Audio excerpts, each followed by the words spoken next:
Daniel. I'm Mike Manal from the Nerds of Color. How are you? Mike, how you doing? Love you guys. Good, thanks. And thank you so much. Yeah, it is an honor to chat with you. We love you too, honestly. And just kind of watching your career just transpire all these years, it really gave us, especially us Asian Americans and Asians in general, just something to look forward to every single time you came out with a new project, whether it's Into the Badlands and now Love Hurts, you know. I mean, we love seeing you just blow up bigger and bigger and bigger every project. Thank So you. so Thank you. Thanks for the support. And I always love you guys supporting everything that we do. absolutely, absolutely. So I want to get into Love Hurts because this movie looks insane. And your character, Alvin Gable, he's the brother of Key's Melvin Gable, and he goes by Knuckles. And I wanted to ask, how did you see this character for you and how you wanted to portray him? And also, did anyone from Sega take issue with the name that the nickname Knuckles? I mean, I just want to make sure. No. I actually mentioned that in the beginning, but no one seemed to be worried about it. No, definitely.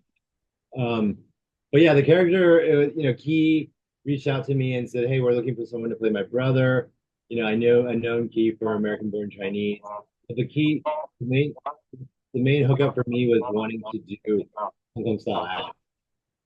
And so he said that, we're going to do Hong Kong style action, pure Hong Kong style action. It's going to be an homage to the Hong Kong style. And I was really excited by that because, obviously from Into the Badlands and other projects, like I would love any chance to be able to demonstrate that style for Western audiences who are not really familiar with that. And so that's what really pulled me into the character. And then the character is a lot of fun because he's like this obsessive older brother who drinks boba all the time. Um, and he has this unhealthy obsession with his brother trying to get him back. And there's a love, hate, jealousy relationship that they share together. So it's an interesting character. I love that, and at least the one healthy thing about him is his love for boba because I love boba too. There's nothing wrong with that. But It's actually not that healthy. I had a bad boba addiction during COVID because my daughter wanted to drink it every day. yeah. So I drank it every day, and then my blood sugar went up really high. So I Oh, stopped drinking it. it's a good tip. Just boba in moderation. Yeah. Hopefully Alvin feels the same way. um, so I mean, you touched on it, but I want to dive deeper into it. Can you talk about your relationship with Key? I loved American Born Chinese. I love that you guys were part of that. It was such a good show. And I loved seeing you both interact in that and now kind of reunite here. But what's that relationship been like for you all these years? And also, were you a massive Goonies fan before you met Key? Oh yeah, totally. Like I think when I think it was like 10 or 11 when Indiana Jones came out Mhm. and the short round character and I went on a trip to Korea and I used to wear a hat all the time. And so everyone thought I was him. Everyone thought, they're like, "Are you the kid from Indiana Jones?" I'm like, "No, no, no." And then to be able to work with him so many years later on American Born Chinese was awesome. So, I mean, even that experience, because while we were working on American Born Chinese, he was going through the press and all that of everything everywhere. So to see that journey that he went through, to come back from not working in the business for so long, and then the amazing ride that he went on to win the Academy Award and all the other awards as well. We were there, right there with him for all of that. So it was awesome. And then this became a natural kind of extension or natural next step for him is to take on a lead role in a big commercial film.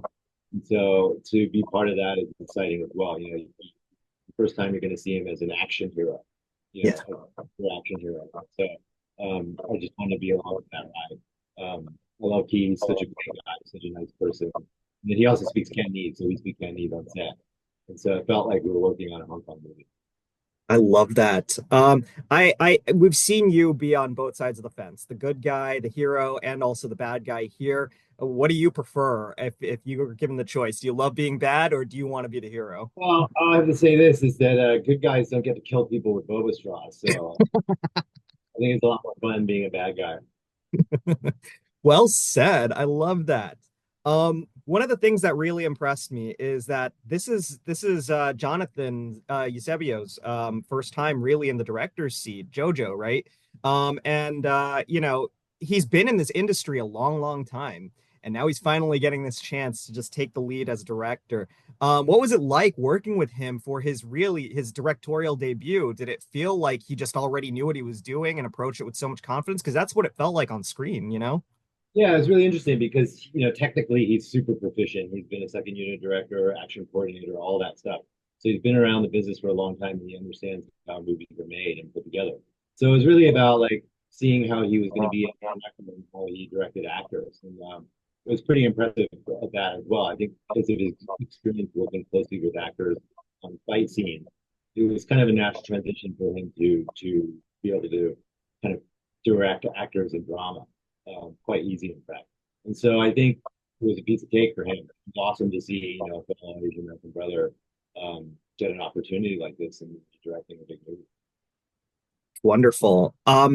He's no stranger, of course, to stunts, as everyone in 87 North isn't as well. They know their way around stunts, and so do you. I mean, like you've been in this industry a long time, and you've worked and been mentored by even the great Jackie Chan, which is just wonderful. So can you talk through the process of kind of working with each other, 87 North and you, on choreographing the fight scenes in this? Was it more of kind of a give and take? You were kind of throwing in ideas and consulting as well, or was it more of a new learning experience for you to kind of get it used to their style and how they do stunts? So I came in relatively later than the rest of the cast. And by that time, the stunt team had been working on all these fight scenes for a long time now. So I walked in, I looked at their previs, and I knew exactly what they were doing because it's not often you get to see Hong Kong style Western productions. And these guys, although they're not from Hong Kong, they're from all over the world. Three guys from Germany.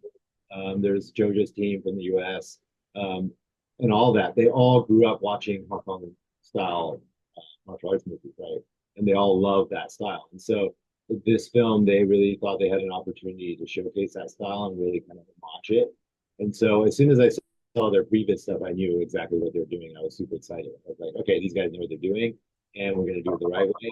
And the biggest difference between like shooting action in the West and action in Hong Kong is that in the West we kind of do it the traditional style with like wide, medium, close up, and you have to do the whole fight scene over and over and over again while they capture little pieces of it, and then it goes off to an editor, and the editor goes and makes the fight happen in the editing, right?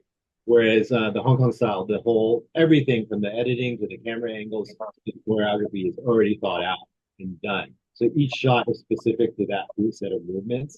So it has to be edited in that way to create the rhythm that you get. So Hong Kong style action is very definitely based on the rhythm and pace of the fight scene and the changes that happen within that. It's like a good drum beat, you know. And so these guys really understood how to do that, and they also understood how to get the rest of the crew to buy into that, which is hard, because a lot of American crews are used to the American way of doing it. And shooting it the Hong Kong way, the cameraman has to be in there with us, fighting with us. It's really physically demanding for the cameraman. And so to see that they were game and that they really wanted to do that and get involved was awesome. And so it was really like as soon as I saw what they were doing, I knew exactly that I could trust these guys and that it was going to be awesome. I love that so much. It's the perfect blend of the behind the scenes team knowing what to do and the actors also knowing what to do, and Yeah, as such it informs such beautiful, almost balletic yeah, fight scenes, yeah. and dynamic, fluid motions. And I one of the reasons why I always look forward to whenever I see 87 North as a production company associated with a movie. But I got even more excited when you and Key were involved because you guys know your action too, Yeah, you know. that's what was really surprised with Key is that all the years that he wasn't working in the Hollywood business, he was absorbing his own style while working for corporate. Right? And I was just actually how shocked I was at how good he was at understanding that kind of movement. This is very different than how that stuff is done in the West. And he's such a good mover. Like he said, admittedly, he hadn't practiced martial arts in a long time, but it was still all within him. All his muscle memory had it there. He's doing like crazy spin kicks and side kicks and jumping kicks and all that kind of stuff. And he's not young. We're both over 50 now. And so to be able to do all that at the age is not an easy thing. Yeah, you don't make it look 50, man. You make it look like 20s and 30s, both of you guys. It's amazing. 50 is the new 20. Yes, it is. I can't let you go without asking for about one thing, which we're of course the nerds of color, and watching you and Key really just blow up as huge Hollywood stars in this industry, that frankly still lacks a lot of diversity, is something that we always take joy in. And the fact of the matter is, I think now more than ever, we actually are living in kind of a time where diversity in Hollywood, but also across so many other industries in the country, is actually being frowned upon and challenged by people in power, which is really depressing, really horrible. So many people are calling for non-woke movies or whatever, lack of diversity in movies, which I think is wrong. But as far as entertainment is concerned, an industry that you know so much about, how do we ensure that studios keep continuing to make shows and movies like Into the Badlands, like American Born Chinese, like Love Hurts, which have wonderful POCs, Asian Americans and Asian actors in front of the camera and behind the camera? I think it's pretty simple. Hollywood is simple. They don't have as crazy political opinions as you think. Mhm. Because really, what it comes down to is like, is this movie going to make money at the box office? Right? Are Mhm. people getting their butts to the theaters? Right? So you just have to make great entertainment that's going to bring people to the theater. I think Love Hurts is a great example of that. It's the ultimate Valentine's Day movie where you get a little bit of romance, you get a little bit of action, you get a little bit of everything. So it's kind of the perfect date night movie. And so I think, to keep pushing ahead and keep insisting on making great entertainment that brings people to the theaters. And it's challenging this day and age to do that. After COVID, everyone got used to watching everything on their phone. Don't want to go to the theaters anymore. But we can bring people back to the theaters and get people's butts in the seats. I think that's the easiest way. So we just have to make compelling, exciting, entertaining stories that bring all of America to come see it. Absolutely. Because I want to continue to see these movies, and this is a hell of a fun one. This one's a hell of a ride, and I can't wait for people to get their butts in their seats for Love Hurts because you guys deserve it for all the amazing and phenomenal hard work that you put into this movie, and of course, every movie that you guys do for the industry and for us people of color and nerds of color. So Daniel, thank you so much for your time. Congratulations on this wonderful movie, and I can't wait to see Love Hurts just dominate the box office.